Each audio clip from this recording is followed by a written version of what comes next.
Assalamu alaikum dear students, welcome back to my YouTube channel. Today our topic is modulus of a complex numbers.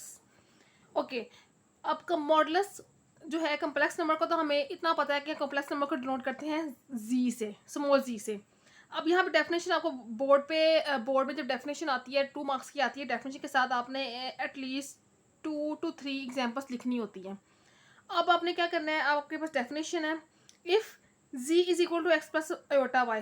अगर कोई भी complex number z है जो कि x plus iota Y, आपको पता है कम्प्लेक्स नंबर इस फॉर्म में होते हैं, तो then the modulus of z is noted by this. अब मॉडुलस ऑफ z को किस तरह नोट करते हैं, आपने बीच में लिखना है स्मॉल जी का मतलब है कम्प्लेक्स नंबर्स, और यहाँ पे आपने बिल्कुल वर्टिकल या जिसको कहते हैं स्ट्रेट लाइन वो लगानी है। इसको हम बोलते हैं modulus of complex number z।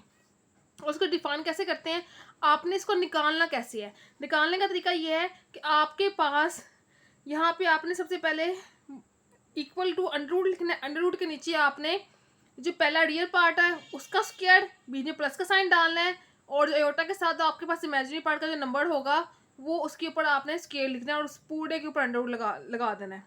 Again बता रही हूँ, कम्प्लेक्स नंबर आपके पास ये होता है, मॉडुलस को हम डिनोट करते हैं इस तरह से, स्मॉल जी होता है, वर्टिकल लाइंस होती हैं। अब आपने इसको निकालना कैसे, निकालने का तरीका ये है कि जो रियल पार्ट है उसका square plus imaginary part, iota को हटा के, अयोटा कभी भी आपने लिखना है, अयोटा को हटा के जो इमेजिनरी पार्ट है उसका स्क्वायर और ऊपर अंडर रूट। अब इसी के यहाँ तक होगी आपकी डेफिनेशन। इसके बाद एग्जाम्पल्स की तरफ अगर हम मूव करें तो लेट्स सपोज आपके पास एक कम्प्लेक्स नंबर है अयोटा, ठीक है। अयोटा मतलब कि इसमें जो रियल पार्ट है मेरे पास 0 है, इसको मैं लिख सकती हूँ 0 प्लस 1 अयोटा, इसको मैं लिख सकती हूँ 0 क्योंकि यहाँ पे रियल पार्ट 0 है, यहाँ पे प्लस 1 अयोटा, जहाँ पे कुछ नजर नहीं आ रहा तो इससे ऑब्वियस 1 है। अब मुझे पता है मैं कैसे इसका मॉडुलस निकालूंगी, वर्टिकल लाइंस दोनों तरफ लगाऊंगी। इसका मतलब ये कि मैं मॉडुलस निकाल रही हूँ किसका, कम्प्लेक्स नंबर का। अब मैं लिखूंगी कैसे, is equal to under root, यहाँ पे 0 था, 0 का स्क्वायर प्लस अयोटा के साथ जो आपके पास नंबर है उसका स्क्वायर और ऊपर अंडर रूट। तो 0 का स्क्वायर तो 0 ही होता है, 1 का स्क्वायर 1, और जब हम 1 का अंडर रूट लेंगे तो 1 आंसर आ जाएगा। इसी तरह एक और कम्प्लेक्स नंबर मेरे पास गिवन है 3 - 5 अयोटा। अब जब मॉडुलस निकालेंगे, मॉडुलस निकालने का तरीका ये है कि आपने क्या करना है, यहाँ पे दोनों पे तरफ वर्टिकल लाइंस लिख देनी है। वैसे वर्टिकल लाइंस का मतलब ये है कि हम क्या निकाल रहे हैं, मॉडुलस। मॉडुलस किसका निकाल रहे हैं, जो इन दोनों वर्टिकल लाइंस के दरमियान जो कम्प्लेक्स नंबर लिखा हुआ उसका हम मॉडुलस निकाल रहे हैं। निकालने का तरीका अगेन वही है, इज इक्वल टू डालेंगे रियल पार्ट 3 का स्क्वायर प्लस हमारे पास फॉर्मूले का, और -5 अयोटा को छोड़ के -5 का स्क्वायर और ऊपर होल के ऊपर अंडर रूट।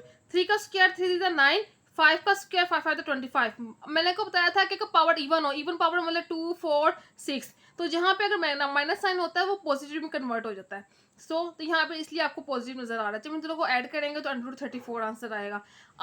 अब अगर आप इसको अंडर रूट 34 कैलकुलेटर में निकालें तो ये आपके पास कुछ पॉइंट्स में आंसर आएगा। तो हमने जो पॉइंट वाला आंसर नहीं लिखना होता, अगर हमारे पास एक होल नंबर आ गया तो हमने आंसर लिखना है, अदरवाइज हमने इसको स्किप करके एज इट इज लिख देना है। यहाँ तक आपके पास आपने जो ये याद करना है बोर्ड के लिए, आपके पास आएगी 2 मार्क्स की डेफिनेशन, उसमें हमें डेफिनेशन और एटलीस्ट 2 to 3 आपने एग्जाम्पल्स लिखनी है। ये तो आप लोगों ने मेमोराइजेशन करना है। अब ये जो मैं आपको समझाने लगी हूँ ये एक चीज़ जस्ट आपकी कंसेप्ट के लिए है। अब उसने कहा है कि मॉडुलस एक्चुअली कम्प्लेक्स नंबर का होता क्या है। अब ये एक कम्प्लेक्स प्लेन है। कम्प्लेक्स प्लेन कैसे है, यहाँ पे आर ई का मतलब रियल पार्ट्स, आई एम का मतलब इमेजिनरी पार्ट, ठीक है। ये एक पॉइंट है एक्स वाई। अब आप ये जो डिस्टेंस है ये हमारे पास जो रियल पार्ट दिया गया है वहाँ पे हम यहाँ पे उसको मेजर करेंगे, अगर उसको जो मार्क करेंगे, और इमेजिनरी पार्ट इस तरफ। अब उसने क्या कहा है कि ये क्या मेजर करता है, मॉडल का जो एक्चुअली मॉडुलस होता है कम्प्लेक्स नंबर्स का, वो हमें क्या बताता है, एक्चुअली वो बताता है, क्या बताता है, डिस्टेंस। डिस्टेंस किसका बताता है, पॉइंट का, किसी भी पॉइंट का जो पॉइंट आपके पास गिवन है, कहाँ से, ओरिजिन ओ से, और कौन सी प्लेन में, कम्प्लेक्स प्लेन में। कम्प्लेक्स प्लेन का मतलब है कि ये वाली जो साइड है आपकी रियल पार्ट होगी, ये वाली जो साइड है इमेजिनरी पार्ट होगी। अगर आप देखें यहाँ पे आपके पास जो है ये जो आपके पास डिस्टेंस आ रहा है ये आपके अलोंग ऐसे ये रियल पार्ट वाला है, और ये यहाँ पे जो आपको ये डिस्टेंस डॉटेड लाइन नजर आ रहा है इमेजिनरी पार्ट वाला है, और ये पॉइंट पी हमारे पास कोई भी दिया गया। और ये जो आपके पास मॉडुलस की डेफिनेशन जो आपको गिवन थी √x² + y², ये पूरा यहाँ से ओरिजिन से स्टार्ट लेके इस पॉइंट तक का डिस्टेंस जो है ये हमें बता रहा है, जो कि जिसको हम बोलते हैं मॉडुलस। ये जैसा आपकी कंसेप्ट के लिए है, लेकिन याद आपने डेफिनेशन और एग्जाम्पल्स करनी है। पेपर पॉइंट ऑफ व्यू के लिए।